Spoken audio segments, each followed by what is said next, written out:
अस्सलाम वालेकुम दोस्तों, तुसीं वेख रहे हो मेरा पंजाब टीवी। तो मैं तुहाडा मेज़बान मोहम्मद लतीफ़ खरल। दोस्तों सब तो पहले अपने चैनल करो सबसक्राइब और नाल बैल आइकन करो प्रेस ताकि साडी हर नई आने वाली वीडियो का नोटिफिकेशन सब तो पहले तुहाडे वीरां तक पहुंचे ताकि बा आसानी वो वीडियो देख सको सब तो पहले। दोस्तों रोज़ाना तरह जी तुहाडा वीर तुहाडे वास्ते एक गाय की वीडियो लैके हाजिर है।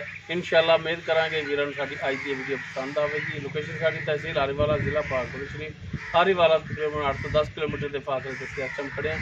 गाय दिखावांगे बाकी करांगे गल्लां मालकां नाल की इहदा हिसाब किताब है, किन्ना सुबह सोना है और किन्ने दिन लैगी, किहड़ी नस्ल जात है, ये सारियां गल्लां होणगियां मालकां नाल। गारंटियां भी लांगे मालकां तो।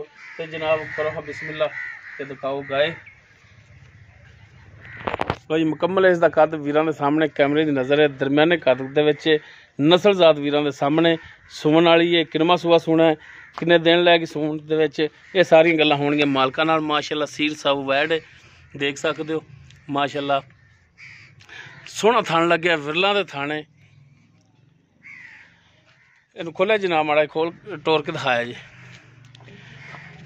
लो जी माशाअल्लाह थाना हवाना हर एक चीज़ कैमरे की नज़र है। वीरां दे सामने वीर कर लवन तसलियां टुरन फिरन वीरां दे सामने। दरम्याना कद है वीरां नूं एक दफ़ा फिर दस दईए। लै चलो जी मोड़ो पिछे। लो जी माशाअल्लाह हर टाइम टुरन फिरन भी ठीक है। छोटा छोटा सिंग लग्या है, सोहनी वैड़ है। नस्ल जात वीरां दे सामने, मुकम्मल कद वीरां दे सामने। बाकी मालका तो पुछने की इनका हिसाब किताब है, केड़ी नस्ल जात है, किनवा सुआ सुना है जी भाई अल्लाह ते। हाँ जी आप जी थोड़ी गाय दिखा रहे हैं, हाँ जी ये केड़ी नस्ल जात दे विच है? केड़ी नस्ल जात दे विच?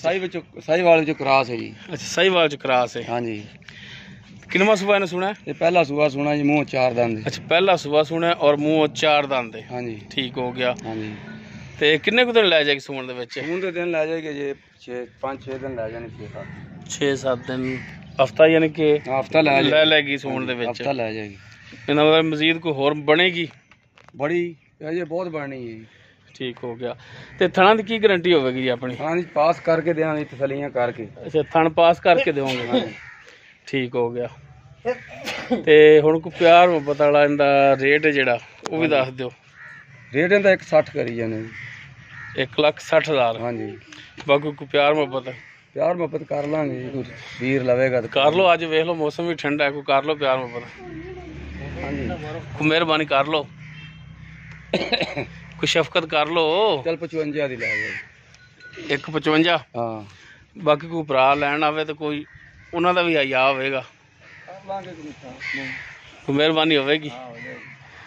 ठीक हो गया जी। चार दंद वैड़ जी दोस्तों पहला सुबह है, सुमन दे तकरीबन लै जाएगी हफ्ता। मूँह चार दंद है, सील साऊ वैड़ है।